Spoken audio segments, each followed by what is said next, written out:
नमस्कार मंडळी. आज मी तुम्हाला इकडच्या मेडिकल स्टोअरविषयी अर्थातच फार्मसीविषयी माहिती सांगणार आहे. इकडे अमेरिकेत औषधं आपल्याला घ्यायची असतील तर CVS, Walgreens, Costco, Sam's club यासारखी अनेक दुकानं इकडे आहेत. डॉक्टर औषधांचे प्रिस्क्रिप्शन डायरेक्ट फार्मसीमध्ये पाठवतात. ते आपल्याकडे देत नाहीत. आपण त्यांना कोणत्या फार्मसीमध्ये पाठवायचे आहे ते सांगावं लागतं. आणि आपलं औषध रेडी झालं की फार्मसीमध्ये जाऊन आपल्याला आपलं औषध आणायचं असतं. इकडे काही औषधं ओव्हर द काउंटरसुद्धा मिळतात. त्यासाठी प्रिस्क्रिप्शनची आपल्याला गरज नसते. तुम्हाला व्हिडिओमध्ये दिसत आहे की सगळी औषधं विविध सेक्शनमध्ये नीटनेटकी इकडे लावलेली आहेत.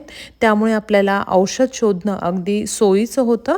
आणि काही काही फार्मसीची ही जी दुकानं आहेत ती 24 ताससुद्धा उघडी असतात. इकडे त्या व्यतिरिक्त बाकी सामानसुद्धा मिळतं. तसंच फोटो काढून मिळतात, प्रिंटआउट काढू शकतो.